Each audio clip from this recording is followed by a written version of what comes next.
Morning students, आज के हमारी इस ऑनलाइन क्लास में आपका स्वागत है। आज हम हिंदी व्याकरण के टॉपिक जिसका नाम है शब्द भंडार, हमारे चैप्टर जिसका नाम है शब्द भंडार, उसका अध्ययन करेंगे, जिसको इंग्लिश में वोकेबुलरी भी कहा जाता है। इससे पहले हमने बहुत सारे हिंदी व्याकरण के टॉपिक का अध्ययन कर चुके हैं।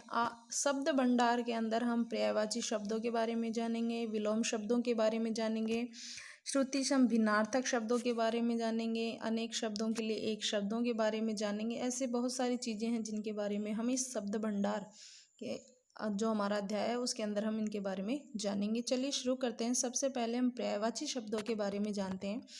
पर्यायवाची शब्दों को इंग्लिश में सिनोनिम्स भी कहा जाता है। तो पर्यायवाची शब्द से आशय है समान अर्थ वाला शब्द। पर्यायवाची शब्द का अर्थ है समान अर्थ वाला शब्द।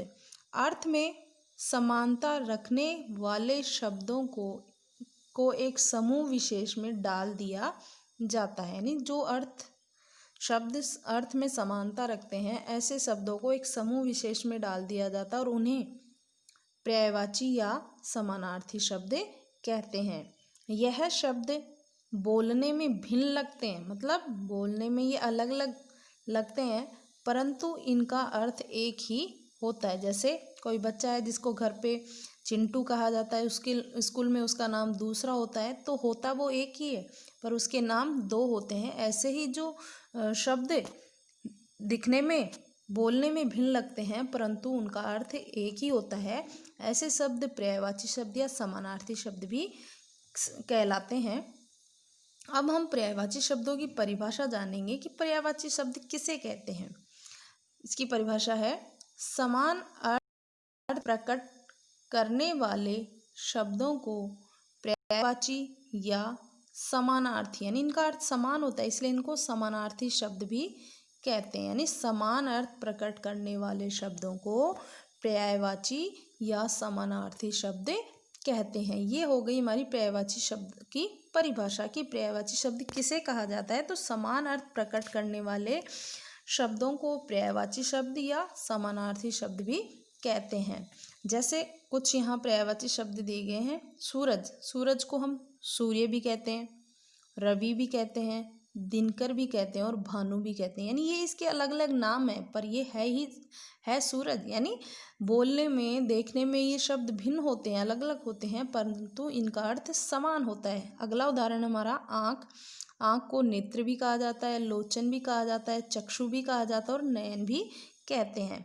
तो ऐसे समान अर्थ प्रकट करने वाले शब्दों को पर्यायवाची या समानार्थी शब्द कहते हैं, जो बोलने में और देखने में भिन्न भिन्न लगते हैं परंतु इनका अर्थ एक ही होता है।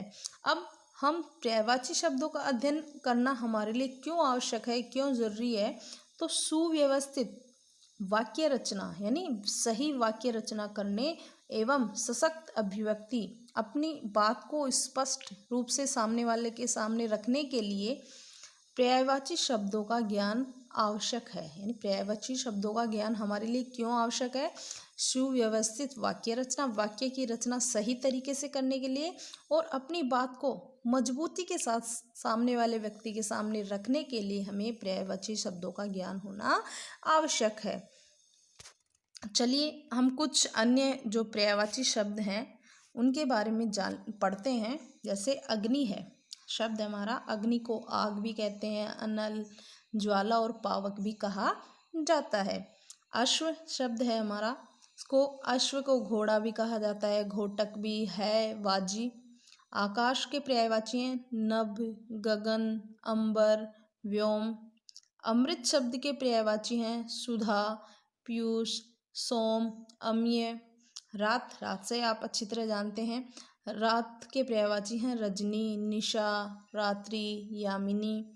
ऐसे ही वृक्ष के पर्यायवाची हैं पेड़, तरु, विटप, पादप। ऐसे ही पृथ्वी शब्द के पर्यायवाची हैं, पृथ्वी को भू भी कहा जाता है, भूमि भी कहते हैं, धरा भी कहते हैं और वसुंधरा भी कहते हैं। ऐसे ही अगला शब्द है हमारा घर। अगला शब्द है हमारा घर। तो घर को सदन भी कहते हैं। मतलब घर का पर्यायवाची सदन भी होता है, भवन भी होता है, आलय भी होता है, निकेतन भी होता है। जल शब्द के पर्यायवाची हैं अम्बु, नीर, पानी, तोय। शरीर शब्द के पर्यायवाची हैं तन, देह, काया, गात। पहाड़ शब्द के पर्यायवाची हैं पर्वत, गिरि, अचल, भूधर। संसार शब्द के पर्यायवाची हैं लोक, दुनिया, भव, जगत, विश्व। पुष्प शब्द के पर्यायवाची हैं फूल, सुमन, कुसुम, प्रसून। मित्र शब्द के पर्यायवाची हैं संगी, साथी, दोस्त, सखा। ये यहाँ पे हमने कुछ पर्यायवाची शब्दों का अध्ययन किया है, कुछ पर्यायवाची शब्दों के बारे में पढ़ा है। हमने पर्यायवाची शब्दों के बारे में जाना है कि समान अर्थ प्रकट करने वाले शब्दों को समानार्थी या पर्यायवाची शब्द कहते हैं। अब हम शब्द भंडार के अध्याय के अगले टॉपिक जिसका नाम है विलोम शब्द, जिसको विपरार्थी शब्द भी कहा जाता है, उसके बारे में पढ़ेंगे और जानेंगे। सबसे पहले हम विलोम शब्द किसे कहते हैं और ये कौन कौन से होते हैं, इनके बारे में इसके अंदर हम अध्ययन करेंगे। सबसे पहले हम ये जानते हैं कि विलोम शब्द की परिभाषा या विलोम शब्द किसे कहा जाता है। तो वे शब्द जो एक दूसरे के विपरीत या उल्टा अर्थ देते हैं उन्हें विलोम या विपरार्थिक शब्द कहते हैं। यानी वे शब्द जो एक दूसरे के विपरीत या उल्टा अर्थ देते हैं उन्हें विलोम शब्द या विपरार्थी शब्द कहा जाता है। जैसे उदाहरण से समझेंगे, जैसे आना शब्द है, इसका बिल्कुल विलोम शब्द अपोजिट है इसका जाना। जैसे एक शब्द है, इसका विलोम शब्द होगा अनेक। अमीर है, इसका विलोम शब्द होगा गरीब। नया है, इसका विलोम शब्द होगा पुराना। तो वे शब्द जो एक दूसरे के विपरीत या उल्टा अर्थ देते हैं, बिल्कुल अपोजिट अर्थ देते हैं, उन्हें विलोम शब्द या विपरार्थी शब्द कहा जाता है। आइए हम कुछ अन्य विलोम शब्दों के बारे में यहाँ पढ़ेंगे। आइए हम कुछ विलोम शब्दों के बारे में पढ़ते हैं कि उदाहरण से या उनके माध्यम से समझेंगे कि विलोम शब्द कौन कौन से हैं। शब्द हमारा पराया। पराया शब्द का विलोम शब्द होता है अपना, बेचना, खरीदना, सुनना, कहना, सुख, दुख, कच्चा, पक्का, अमीर, गरीब। ये कुछ विलोम शब्द हैं हमारे। जैसे राजा का विलोम शब्द होता है रंग, दिन का, रात, निश्चित का अनिश्चित। यहाँ पे हम कुछ विलोम शब्दों का अध्ययन कर रहे हैं कि कौन कौन से हैं जो विलोम शब्द होते हैं और उनका विलोम क्या होता है। अधर्म का होता है धर्म, ऊंचा, नीचा। अनुपस्थित शब्द का विलोम शब्द उपस्थित। छोटा का बड़ा, निराशा का आशा। प्रश्न का विलोम शब्द है उत्तर। पाताल का आकाश, जल का थल, मूर्ख का होशियार।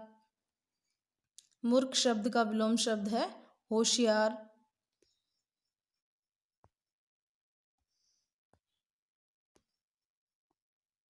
नकली का विलोम शब्द है असली। उत्तीर्ण का विलोम शब्द है अनुत्तीर्ण। अवगुण का विलोम शब्द होता है सद्गुण। ज्यादा का कम। सरल का विलोम शब्द है कठिन। ईमानदार का विलोम शब्द है बेईमान। मौखिक का विलोम शब्द है लिखित। मौखिक शब्द का विलोम शब्द है लिखित। दंड का पुरस्कार यानी इनाम। सम्मान का विलोम शब्द है अपमान, बेइज्जती करना। देवता का विलोम शब्द है दानव यानी राक्षस। झूठ का विलोम शब्द होता है सच। सूर्यास्त यानी सूर्य का छिपना, इसका विलोम शब्द होता है सूर्योदय यानी सूर्य का निकलना, सूर्य का उदय होना। सूर्यास्त यानी सूर्य का छिपना और सूर्योदय का अर्थ होता है सूर्य का निकलना, उदय होना। सपूत, सपूत शब्द का अर्थ होता है अच्छा बेटा और कपूत का अर्थ होता है बुरा बेटा। तो सपूत शब्द का विलोम शब्द है कपूत। लाभ, प्रॉफिट, फायदा होना। हानि, नुकसान होना, उसका विलोम शब्द है सुगंध यानी अच्छी खुशबू और दुर्गंध यानी बुरी खुशबू। तो सुगंध शब्द का अर्थ होता है दुर्गंध यानी बुरी खुशबू। अगला हमारा विलोम शब्द है हिंसा यानी लड़ाई झगड़ा करना और अहिंसा यानी शांति के साथ रहना, बिना कोई लड़ाई झगड़ा करना। तो हिंसा का विलोम शब्द है अहिंसा। अंधेरे का उजाला, अंधेरा यानी रात के समय जब चारों तरफ रात छा जाती है और अंधेरा हो जाता है, बिल्कुल कुछ नहीं दिखाई देता, इसका विलोम शब्द होता है उजाला। जैसे ही सूर्य निकलता है और उजाला हो जाता है। अगला है उन्नति यानी आगे बढ़ना और अवनति यानी पतन होना, पीछे वापस मुड़ना, तो उन्नति का विलोम शब्द है अवनति। अमृत का विलोम शब्द है विष यानी जहर। अल्पायु यानी छोटी सी उम्र, और दीर्घायु यानी लंबी उम्र, तो अल्पायु शब्द का विलोम शब्द होता है दीर्घायु। पराधीन शब्द का विलोम शब्द है स्वाधीन। पराधीन यानी गुलाम होना, और स्वाधीन यानी आज़ाद होना। सज्जन यानी भला इंसान, और दुर्जन यानी बुरा व्यक्ति, तो सज्जन का विलोम शब्द होता है दुर्जन। यानी यहाँ हमने कुछ विलोम शब्दों का अध्ययन किया है।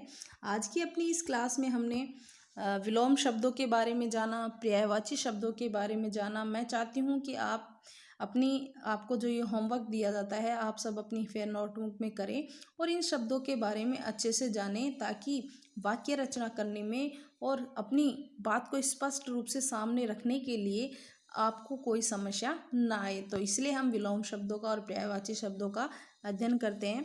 थैंक यू, धन्यवाद।